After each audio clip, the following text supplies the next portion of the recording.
Auzamis City ug Misamis Occidental ug sa tanan nga nagtanaw kanato karon pinaagi sa Facebook page ug YouTube channel sa UNC. Kumusta? May adlaw. Dahil lumatikson kini ang Auzamis Today, Hulyo 23, 2025.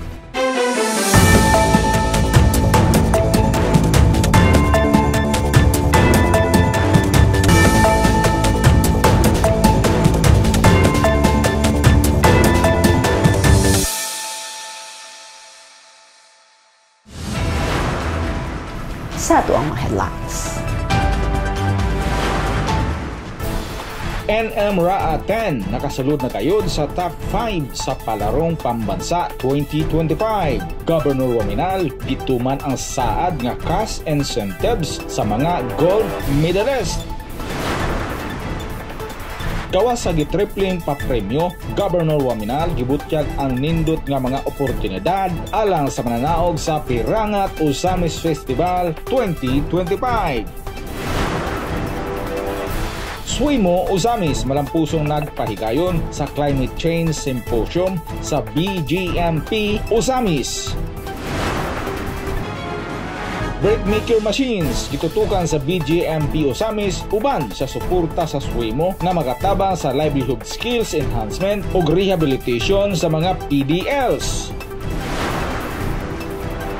Grand Champion sa Asinso Auzamis Singing Contest, dako ang pasalamat sa Asinso Administration sa gitriple nga papremyo.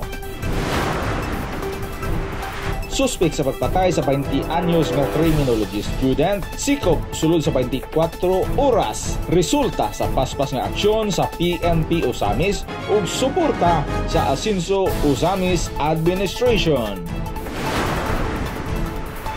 Diabetic ug hypertensive nga inahan na stroke hingpit nga natabangan sa Asinso Auzamis Free Hospitalization Program. Tinud anay nga serbisyo sa Team Asinso gipasalamatan. Ania ang malitalya sa Auzamis Today. NMRA 10 nakasulod na gayud sa top 5 sa palarong pambansa 2025. Governor Waminal gituman ang saad nga cash incentives sa mga gold medalists. Ang good news na yung report.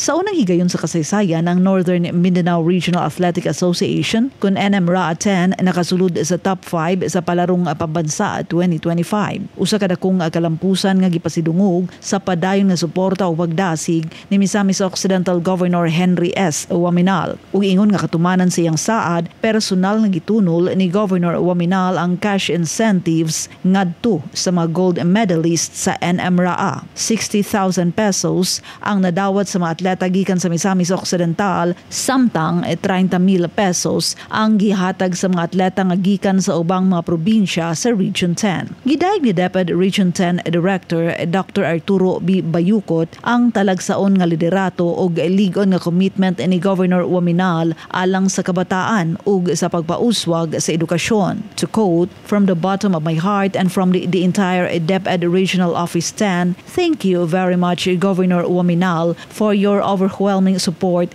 not just through incentives but through the way you lead, especially in Misamis Occidental," unquote. Pahayag sa DepEd Region 10 Director. Sa iyang mensahe, gibutyag ni Governor Waminal ang kalipay sa maong kadaugan ug mipahayag. For the first time, Region 10 has reached its highest ranking, top 5 in the palarong pambansa. Congratulations to all our gold medalists for bringing pride and honor to Northern Mindanao. Let's work even harder to rank even higher next year, unquote.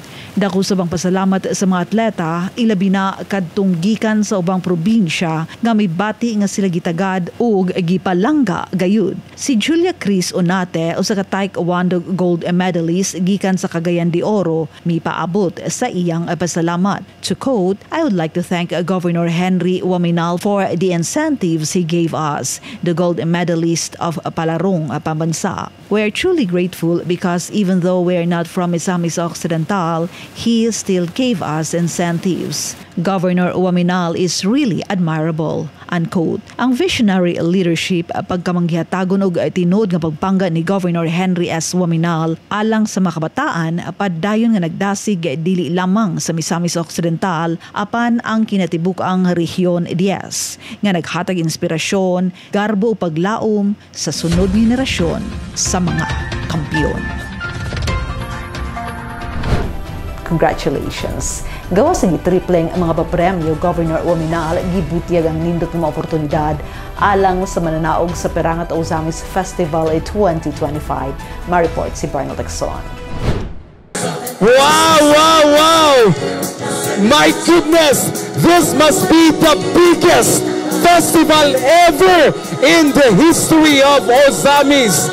Grabe! Pirangat Ozamis Festival 2025! Sa makasaysayanong kasalugan nga gipahigayon alang sa City Charter Anniversary ug kapistahan sa Blessed Virgin sa Kuta, usa sa mga highlights sa selebrasyon mao ang Pirangat Ozamis Festival 2025. Di nasaksihan sa tanan dili lamang ang pagdubli apan ang pagtriple sa mga papremyo ni Governor Henry Sevilla Waminal, uban nila ni 2nd District Representative Congressman Sanso Fernando Ando Waminal, Asinso Pinoy Party List Representative Congressman Henry Indy Fuentes Waminal Jr. ug ang amahan sa dakbayan sa Ozamis nga si Ozamis City Mayor Attorney Sam Norman Go Fuentes. Personal gayon nga mitambong si Governor Henry nga nagdala sa triple mga papremyo nga giila nga pinakadakong prize pool sa kasaysayan sa Ozamis nga naghatag dugang kasadya sa pagsaulog sa kultura o panaghiusa sa dakbayan. Gawas pa niini nabaluan nga sa nahitabong Pirangat Festival sa probinsya sa nakalabang tuig, nahimo na kini nga invitational event diin dili lamang mga contingent sa Misamis Occidental ang nagka-participate apan apil usab ang mga contingents gikan sa silingang mga lugar sama sa Surigao City. Tungod niini proud nga gipahibalo ni Governor Waminal nga nakadawat usab og imbitasyon ang probinsya sa Misamis Occidental gikan sa Surigao City aron mosalmot sa ilang bunok-bunok festival sa umaabot nga Setyembre 9. Adtong miaging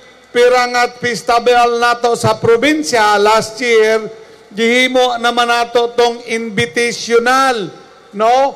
Doon na may participate nga mga contingents outside sa probinsya. Usaan na ang miapil ang taga-dakbayan sa Surigao City, no?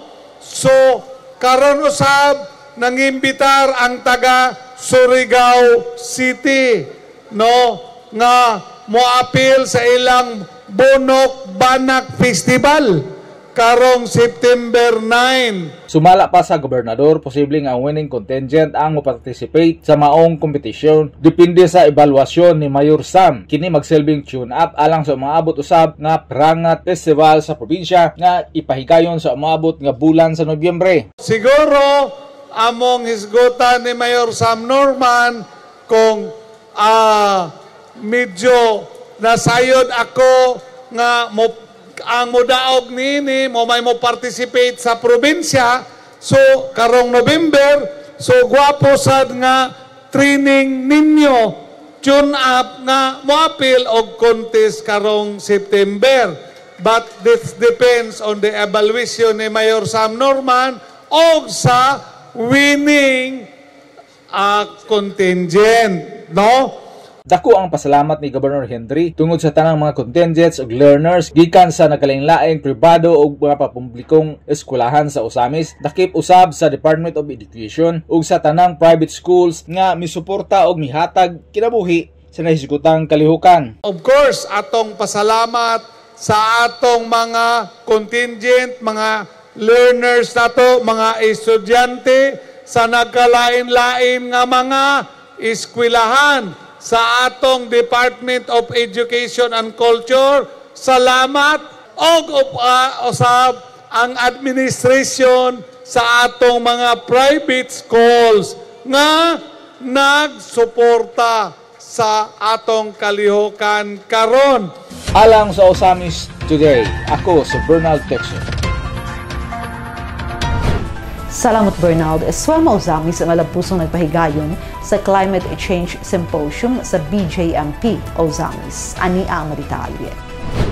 Sa padayon na pagpatuman sa lig-on nga mga lakang alang sa pagsiguro sa hapsay ug limpyo nga palibot, ang Asenso Ozamis Administration nga gipanguluhan ni Mayor Attorney Sam Norman Go Fuentes pinaagi sa Solid Waste and Environment Management Office Consuemo Ozamis ubos sa pagpanguna ni Engineer Tetis Teresa Borge nagpaygayon og Climate Change Symposium nga may temang Solid Waste Management Aksyon batok sa Climate Change sa Bureau of Jail Management and Penology kon BJMP Ozamis along Miyerkules, Hulyo 23, 2025. Kini kalihukan ilalom sa Information, Education and Communication kun IEC campaign sa SWEMO alang sa mga persons deprived of liberty kun PDL aron sila mahatagan og hustong kasayuran, edukasyon ug pagdasig sa pagdumala sa basura sa saktong pamaagi ug sa pagpanalipod sa kinaiyahan. Kining IEC nato sa SWEMO, this is a yearly target gyud nato nga kada tuig na agyud tay mga IEC nga ipangkandak. Sa una, nakakandak na ta sa Tanan Motor Cab Drivers Association, nakakandak pud ta sa the other year Tanan 4Ps sa Tibok Ozamis, ato na pud na silang na educate bahin sa proper waste management. Tanan purok sa Mulikay o sa Banyadero kana nalukop na gyud na nato. Target gyud ni nato kay kining pag edukar sa atong mga katawhan. Kinahanglan gyud nato balik-balikon kay taman karon wala pagyoy sakto nga pag-manage ang uban natong mga katawhan. Gikalipay usab ni SWEMO Head Borge nga ang buhatan sa BJMP mismo ang nag-request nga mapatuman ang maong educational campaign alang sa mga PDLs unang nasugdan Hulyo 8, nasundan pagka Hulyo 9, Hulyo 22 hangtod sa katapusang adlaw sa kampanya Hulyo 23, 2025. Nalipay kaayo mi nga sila mismo gyud ang ga-request sa ato nga mag-conduct ta dinhi og education campaign. Gisugdan ni nato atong July 8 na ikaduha nga hugna pagka July 9 dayon gahapon pod sa mga female o karon ang katapusan sa mga male dormitory. So tulo ka male dormitory dayon isa ka female dormitory. Kini sila tanan mga 120 ni sila kabuok nga atong na-educate sa proper waste management. Giawag ni Engineer Tetis ang tanan nga hustong isegregate ang mga basura base sa ilang kategorya nga naglakip sa biodegradable, recyclable paper, hazardous, residual ug special waste. Akong awhag sa tanan natong misamisnon o sa misnon nga magpadayon ta og segregate kay kining segregation dinha gini magikan sa ato ang panimalay. So gikan sa panimalay kinahanglan mabulag-bulag na gyud nato atong basura, ang malata atong ilain, ang residual kanang mga basura nga dili na gyud nato mapuslan, ang recyclable kanang mga basura nga mapuslan pa, ug ang special waste. Pahimangno sa SWEMO Head ngadto sa katawhang Ozamisnon. Doon na naman tay daghan nga truck karon na lukop na mong yun nato ang 51 ka barangay ga kolekta na ta. Pero dili yun nato kolektahon kung wala yun kini siya na segregate. Kini nga malakang dili lang aron malikayan ang penalty kundili isip kabahin sa mas dakong responsibilidad ang pag-amping o pagpanalipod sa kinaiyahan. Tagsa-tagsa ka nato na atay responsibilidad sa pag-amping, sa pagpanalipod sa atong kinaiyahan. So kanang very simple nga task nga pag-segregate bisan kana lamang ang atong matabang para sa atong kinaiyahan. Okay. Niini, pasalamat ng ipadayag sa kinatibuka ang BJMP Ozamis, pinaagi ni Jail Chief Superintendent JO1 Elver M. Amper. So in behalf sa Tuwang City Jail Warden sa Ozamis City Jail Male Dormitory, Jail Senior Inspector Jeffrey A. Ribles, wala mo si Warden karon ma'am kay napoy event dito sa regional office, nag-appeal ang mga wardens. Nakuha mo pasalamat sa Solid Waste and Environment Management Office sa LGU Ozamis sa sanong sa among invitation request nga magpahigayon og climate change mitigation and other kaning information and education nga gihimo karon diri sa atuang City Jail. Ang gipahigayon nga Climate Change Symposium sa Suemo, Ozamis ubos sa direktiba ni Mayor Attorney Sam Norman Go Fuentes usa sa mga lakang aron maproteksyonan ang kinaiyahan ug magpabiling limpyo ang komunidad nga mohatag edakong kaayuhan sa tanan. Uban sa disiplina ug aktibong partisipasyon sa matag usa, mas lig-on ang padayong pag-asenso sa dakbayan sa Ozamis. Brick maker machines gitutukan sa BJMP Ozamis uban sa suporta sa Suemo nga makatabang sa livelihood skills enhancement o rehabilitasyon sa mga PDLs. Gitutukan ni Leon Medallo ang maong balita. Ani ang report.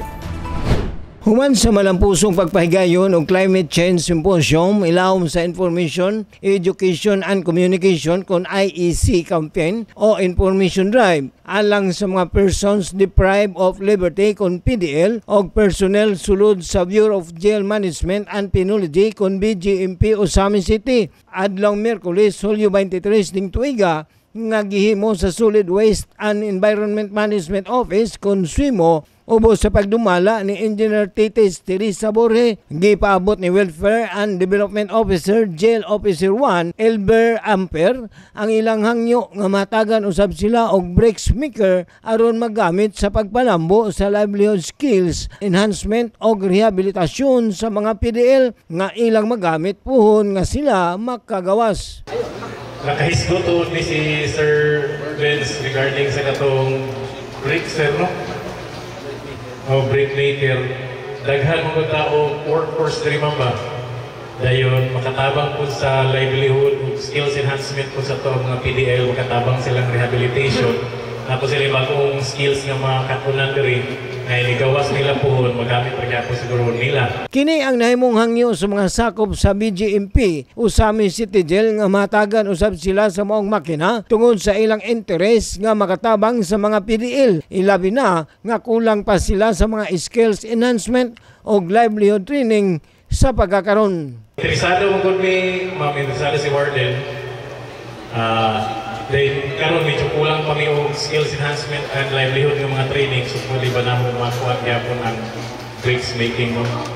Matod pa ni SWIMO Head Engineer Borge nga aron matuman ang hangyo nga gipaabot ni Jail Officer 1 Amper nga matagaan sila sa maong makina, gikinahanglan sila nga magsumiti og formal nga letter request ngadto kang Mayor Attorney Sam Norman Fuentes.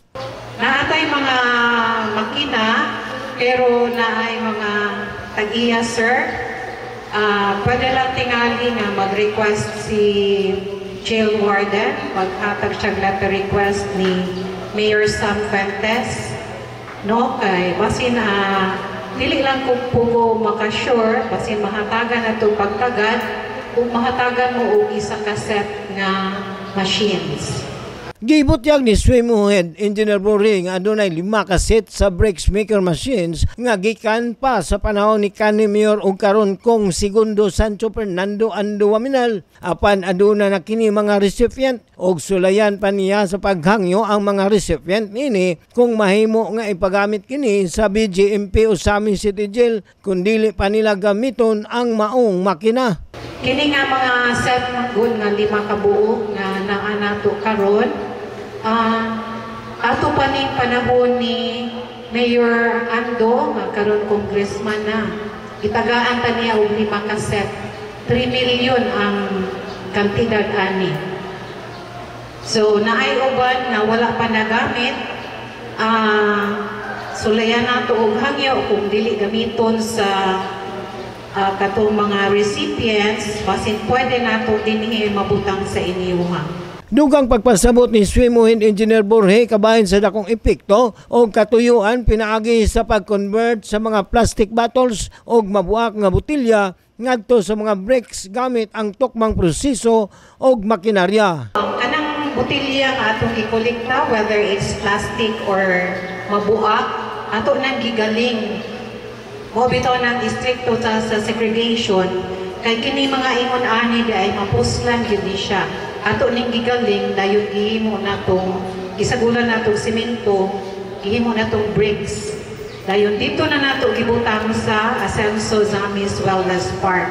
Natay portion dito nga ato gyud na siya longpon o butang o bricks. Pinagi sa maong hangyo sa BJMP Osamis City Jail, nagpakita kini sa ilang tinud-anay nga paningkamot sa paghatag og kahigayunan sa mga persons deprived of liberty kon PDL nga makabot ang kausaban o kabaguhan pinaagi sa livelihood skills enhancement diin ang gitinguhang paghatag og bricks maker machines dili lamang makatabang sa ilang rehabilitasyon sulod sa bilangguan apan usa-usab kini kalakang og pagpangandam sa ilang mas maayong kaugmaon nga ilang magamit puhon nga sila makagawas. Alang sa Osamis Today, ako si Leoncio Medalyo. Salamat Leoncio, Grand Champion sa Asenso Osamis Singing Contest. Dakuang pasalamat sa Asenso Administration sa gitriple nga papremyo. May report si Glenn Ray Haruluna. Dako ang gibati nga kalipay ug kadasig ni John Aaron Tibuok usa ka radiologic technologist kon Radtech sa Mars Medical Center human kini ga bagrunahan isip Grand Champion sa Asenso Osamis Singing Contest nga kabahin sa kalihukan atol sa 77 City Charter Day Anniversary ug Perangat Festival 2025 sa Payan sa Osamis. Sigon ni Buok kagakini ang iyang ikaduhang beses nga pagsalbot sa buong kompetisyon. Miapil siya sa susamang kalihukan adtong miaging tuig apan wala siya makadaog. Karong tuiga iyang mas gihatagan og panahon na paningkamot og kadasig ang iyang pagpangandam. Dako ang iyang pagpasalamat sa Asenso Administration alang sa buong kalihukan gamitugot sa iyang sama nga mga singer sa dakbayan nga mipakita silang talento. Mas dugangan pa ang iyang kalipay sa diyang wala siya magdahom nga ang papremyo gitriple nila ni Governor Henry Wominal, Congressman Ando Wominal, Kong Indy Wominal o Osamis City Mayor Sam Norman Go Fuentes. To the three pillars of Misamis Occidental, to Kong Ando, to Kong Indy, and to Governor Henry, as well as with to Mayor Sam, thank you so much sa inyong suporta nga gihatag ninyo sa mga katawhan sa Osamis. Dili lamang sa amuang mga young individuals but also sa tanan nga nagpuyo sa ato ang dakbayan, not only in Osamis City but the entire Misamis Occidental. Kabalomi kung unsa kamaayo ninyo, and of course thank you so much for providing a platform where our voices can be heard and our talents can shine. Mga ka-Asenso, I just would like to tell this to everybody that to never give up on your dreams and always do your best in everything that you do. I believe nga tanan natong mga kahago masuklian lang yun na sa ulahi. And ako lang i-share sa inyo tanan nga the victory is much sweeter the second time around. That's why I joined again in the Asenso Osamis Singing Contest. That's why I claimed and I was announced as the champion. Si Buok nag-awag usab sa mga bata noon og tanan nga adunay talento sa pagkanta nga dili mag-undang sa ilang pangandoy. Alang sa Osamis Today, kini si Glenn Ray Haruluna.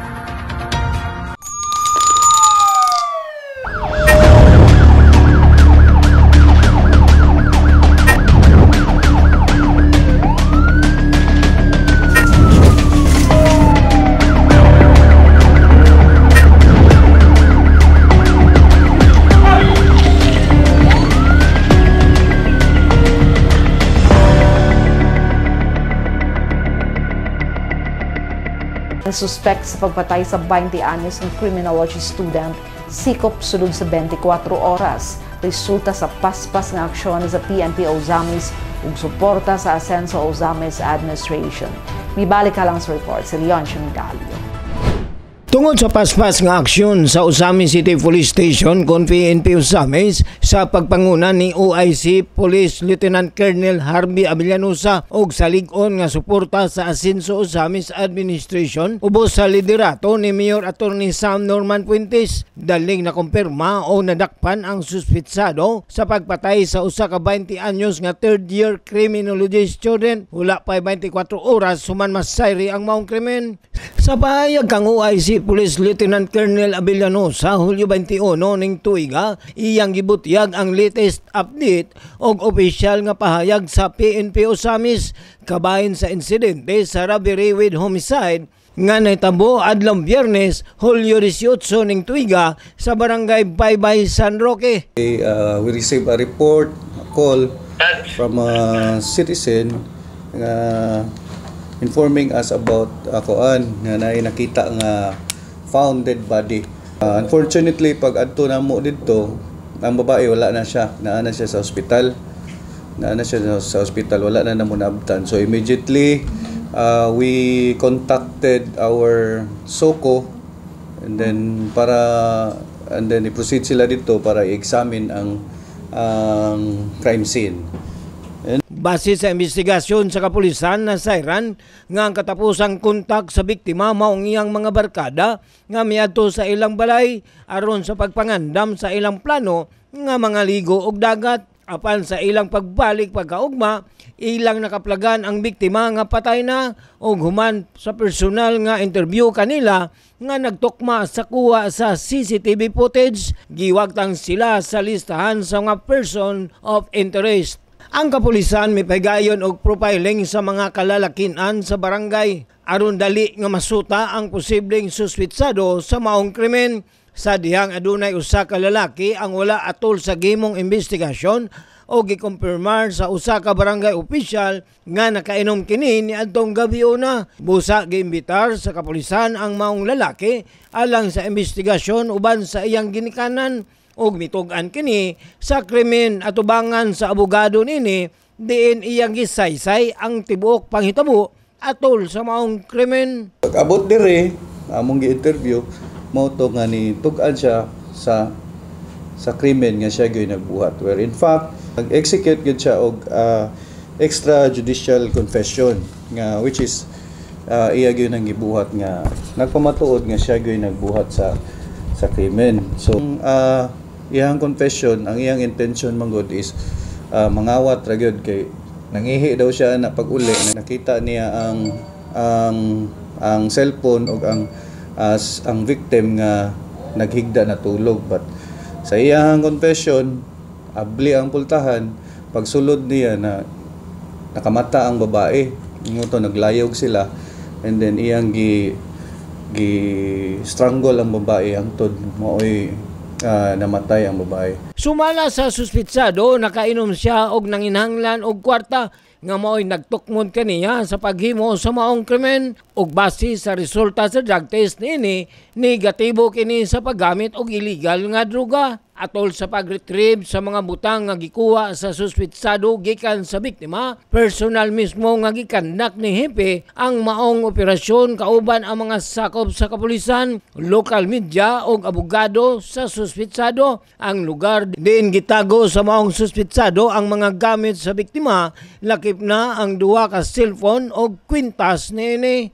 Sa pagkakaroon giandam na sa kapulisan ang kasong robbery with homicide nga personal nga gipanguluhan ni Hepe ingon nga arresting officer aron masiguro nga mahatag ang hustisya alang sa pamilya sa biktima o gipaabot pa nila ang resulta sa autopsy report aron masuta kung nahilabtan ba kini sa suspitsado nga posibleng madugang unya sa kaso nga ipasaka kaniya nga mao ang rape. Og niini mapasalamaton ang inahan sa biktima sa paspas nga aksyon ni Hepe og sa kapulisan sa Osamis. Salamat ikog dako nga wala ginalangan automatic gidayon nakita na mo ang suspect. Ako ikog pasalamat. Salamat sa tong Hepe diri sa Osamis nga wala gid siya nagpasagad, wala gid siya pakabana gid siya sa bahin sa among sitwasyon karon. Ako ikog pasalamat. Salamat kay sa tanan. Salamat po sa asinso. Sa pagkakaroon ana ang patayng lawas sa biktima sa ilang panimalay, reaksyon sa inahan sa biktima sigon sa pagpangayo og pasaylo sa suspitsado. Ako kadawat sa akong pasaylo kay nga akong anak dik na mauli pa. ngita ko gustisya. Ang dali nga pag-ila og pagkasikop sa suspitsado sa wala pang 24 oras usa ka buhing ehemplo sa paspas nga aksyon sa kapulisan sa Ozamis ug sa dakong suporta sa lokal nga pangagamhanan, ilabi na sa paghatag kanila og patrol cars, gasolina, CCTVs ug uban pang kagamitan nga hingpit nga nakatabang sa ilang epektibong operasyon. Kayo og impact ang mga suporta sa LGU nga gihatag sa atoa like the patrol cars and the CCTVs. Dako kay na sila og tabang para maka-cope up ta o makapasar ta sa gipangayo sa atong chief nga 3 to 5 minutes response. Tungod na sa tabang sa LGU nga gi-provide sa atoa patrol cars, gasoline, CCTVs tanan. Dako kay na og kanang tabang sa atoa. Alang sa Ozamis Today, ako si Yonsho Medalyo. Diabetic o hypertensive nga inahan na stroke. Hingpit nga natabangan sa Asenso Ozamis Free Hospitalization Program. Tinuda na yung serbisyo sa Team Asenso. Di pasalamatan, Angela Mequerante. Alang sa report. Padayon sa paghatag og paspas nga serbisyo ug pinalabi nga libreng medikal nga tabang ang Asenso Ozamis Administration uban sa dalaygon nga programa niini ang Asenso Ozamis Free Hospitalization Program ubos sa pagpanguna ni Mayor Attorney Sam Norman Go Fuentes isip kabahin sa padayong paningkamot sa Team Asenso nga maghatag og dinali ang tabang sa mga Ozamis noon sa panahon sa kalit nga emerhensya sama sa pagpahospital. Hingpit nga nakapamatuod sa dakong benepisyo sa maong programa ang 24 anyos nga si Rujen Velasquez, residente sa Barangay Tinago nga determinadong miduol sa buhatan sa Asenso Ozamis Administration aron mangayo og tabang sa bayronon sa hospital sa iyang inahan nga na-stroke ug adunay diabetes ug hypertension. Ako dahil si Rujen Velasquez, 24 years and taga Tinago Ozamis. Ang pa-asenso mi sa bill sa akong mama na hospital manggod na stroke og na diabetes. Matud pa ni Rugin, wala gayud nila damha nga ma-stroke ang iyang 62 anyos nga inahan nga si Nanay Ortelina Velasquez nga bag-uhay pa lang na diagnose nga adunay diabetes niya adtong miaging buwan ug dugay na usab nag-antos sa hypertension. Last month ni siya na diagnose sa diabetes, then nana siya hypertension daan, wa may nagdahom nga ma-stroke siya. Base sa diagnosis nga hinungdan sa pagka-admit ni Nanay Ortelina, siya na-diagnose nga adunay type 2 diabetes with complication. Usa ka matang sa diabetes nga adunay taas nga level sa blood sugar tungod sa kakulang sa insulin o dili husto nga pag-produce niini sa lawas nga magresulta sa pipila ka mga komplikasyon sa nagkadaiyang parte sa lawas sa pasyente. Si Nanay Ortelina na-admit sa Tobias Feliciano Faith General Hospital diin ang ilang excess bill nga mikabat sa 75,801 pesos and 71 centavos hingpit nga natabangan sa Asenso Ozamis Administration pinaagi sa Asenso Ozamis Free Hospitalization Program. Sa Faith Hospital na ningkabat siya mga 75K. Sumala pa ni Rugin, dili na kini ang unang higayon nga siya nakabenepisyo sa maong programa sa Asenso Ozamis Administration. Kay kaniadto, nakadawat na usab siya sa susamang tabang sa dihang na-admit ang iyang inahan tungod sa breast cancer. Nakakuan pud mi ato last time katong na breast cancer ako mama. Same yaban nga kuan. Oh. Ana-ana ra pud sila ma'am. Apan bisan pa nga usa na siya ka college graduate, mas gipili ni Rugin nga magpabilin una sa ilang balay aron personal nga maatiman ang iyang inahan, ilabi na sa mga balatian niini. Busa, mapasalamaton nga gipadayag ni Rugin ang iyang dakong kalipay sa tabang nga iyang nadawat, ilabi na kang Mayor Sam ug sa tibuok Team Asenso. Graduate ko 2 years ago pero mas gastay ko sa balay kay tungod lagi sa condition sa mama.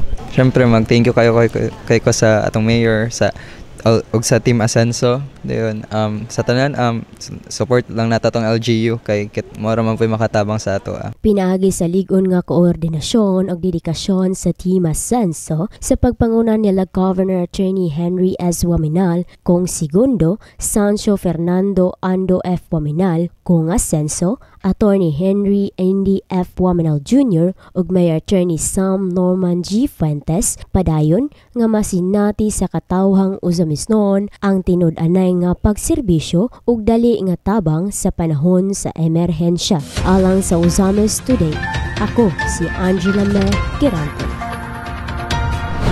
Salamat me ang Usamis Today atod kanato yung serbisyo publiko sa kanunay Ascenso Usamis Administration ubos sa liderato ni Mayor Attorney Sam Norman Go Fuentes.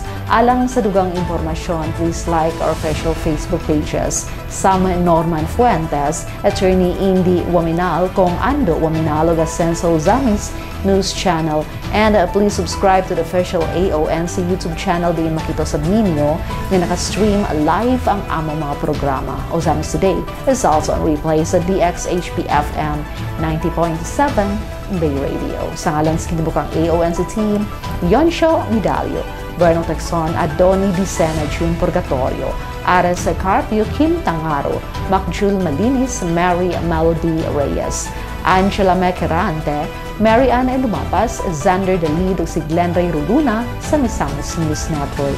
Ako si Dazzle Motikson, daghang salamat. Kanunay Ascenso Usamis, Padayon Ascenso Segundo Distrito, Ascenso Misamis Occidental, Ascenso Pinoy.